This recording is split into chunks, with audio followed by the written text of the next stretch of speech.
Assalamualaikum warahmatullahi wabarakatuh. Selamat pagi dan salam sejahtera Dewan Juri dan rekan-rekan dari tim oposisi yang kami hormati. Perkenalkan, kami dari tim Afirmasi 2. Saya Larasati Mahendra sebagai pembicara pertama. Kemudian di sini saya didampingi oleh kedua rekan saya, yaitu Saudari Efra Feiza sebagai pembicara kedua, dan dilanjutkan oleh Saudari Karissa Audrey sebagai pembicara ketiga. Baik, Dewan Juri dan hadirin sekalian, sebelumnya saya ingin mengulangi kembali mosi yang akan kami sampaikan pada video pengantar kali ini, yakni kebijakan larangan pemakaian kantong plastik sekali pakai resmi berlaku di DKI Jakarta per 1 Juli 2020. Seperti yang telah kita ketahui bersama, sejak tahun 2016, pemerintah DKI Jakarta telah berupaya untuk mengurangi kasus sampah plastik di Indonesia. Salah satunya dengan mengeluarkan peraturan gubernur, tepatnya nomor 142 tahun 2019, yang mana peraturan tersebut berisi kewajiban penggunaan kantong berbelanja ramah lingkungan pada pusat perbelanjaan. Seperti yang telah kita ketahui, pada peraturan tersebut berisi tentang larangan penggunaan kantong plastik, yang mana bertujuan untuk menjaga suatu lingkungan. Kebijakan ini berlaku untuk toko swalayan dan setiap pedagang di pusat perbelanjaan. Kantong berbelanja plastik tidak disediakan. Setiap transaksi diharuskan menggunakan kantong belanja ramah lingkungan.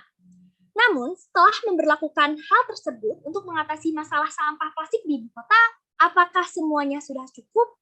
Baik, seperti yang telah kita ketahui bersama bahwa sampah plastik adalah jenis sampah anorganik. Sampah ini tidak dapat diuraikan begitu saja, melainkan membutuhkan waktu bertahun-tahun untuk dapat diuraikan.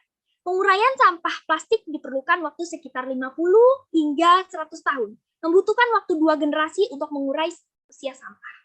Karena rata-rata manusia di Indonesia berkisar antara 60 hingga 70 tahun sudah. Artinya, sampah belum terurai semasa hidup manusia. Dikutip dari laman liputan6.com menyatakan bahwa data Badan Pusat Statistik 2021 menyebutkan limbah plastik di Indonesia mencapai 66 juta ton per tahun. Dengan begitu, Indonesia dinobatkan sebagai negara penghasil sampah plastik laut terbesar kedua di dunia. Hal tersebut mengakibatkan beberapa kota di Indonesia, termasuk Jakarta, mengeluarkan kebijakan untuk melarang penggunaan kantong plastik sekali pakai. Hal ini bertujuan untuk mengurangi sampah yang ada di ibu kota. Baik, disclaimer penting, mari kita asumsikan bahwa di sisi kami mendapatkan dukungan dari berbagai pihak, yakni dari pihak pemerintah maupun dari organisasi non-pemerintah yang bergerak dalam isu lingkungan. Beberapa contohnya yakni Greenpeace Indonesia, Indomaret, dan juga APA. Bahkan kami juga mendapatkan dukungan dari APPBI DKI Jakarta.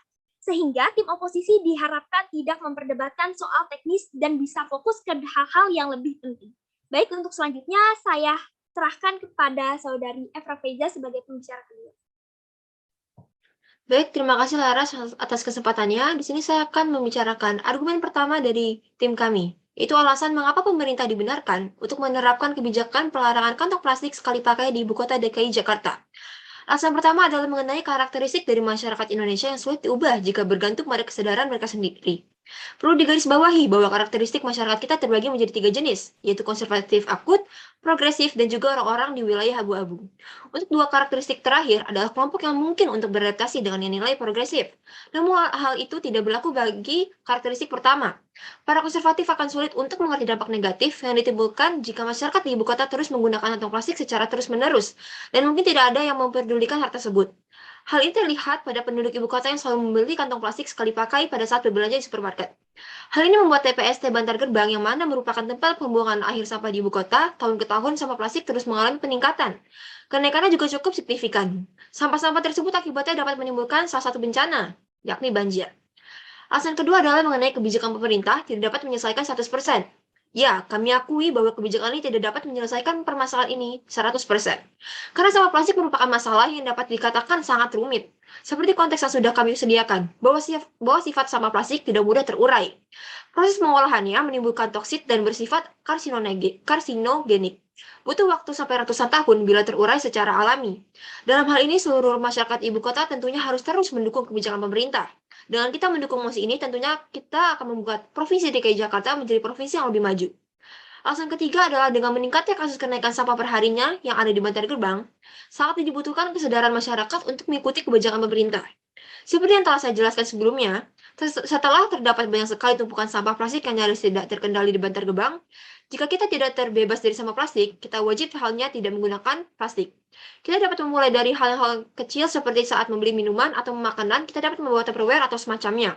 Kita juga harus dapat mengelola sampah yakni dengan penerapan sistem 3R atau reuse, reduce, dan juga recycle. Yang mana menjadi salah satu solusi pengolahan sampah. Di samping pengolahan sampah menjadi kompos atau memanfaatkan sampah menjadi sumber listrik. Justru pengolahan sampah dengan sistem 3R, yaitu reuse, reduce, dan juga recycle, dapat dilaksanakan oleh setiap orang dalam kegiatan sehari-hari. Kami sebagai manusia yang diberikan akal seharusnya juga bisa melawan dengan cara-cara yang lebih efektif terhadap kasus ini. Sekian merupakan dari saya, selanjutnya saya serahkan kepada Karisawir sebagai pembicara ketiga. Terima kasih.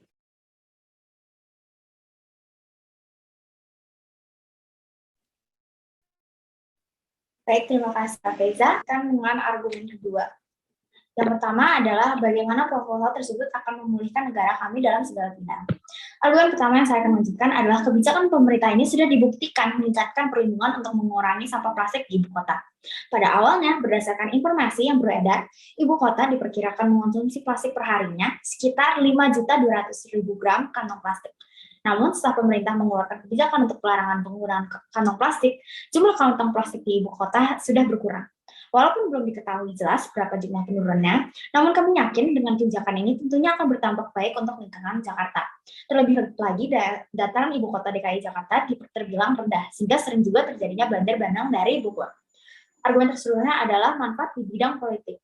Indonesia dinobatkan sebagai negara penghasil sampah plastik laut terbesar kedua di dunia, sehingga reputasi dan pandangan negara lain pada Indonesia tidak akan baik.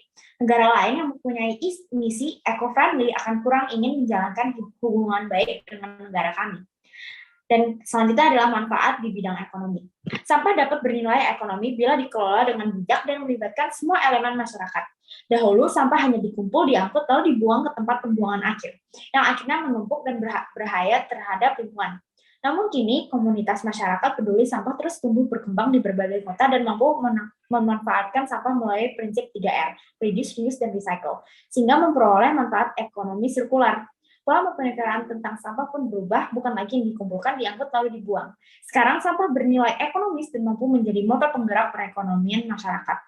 Banyak produsen produk makanan menggunakan bahan daur ulang sebagai bagian dari bahan kemasan dan iklan mereka.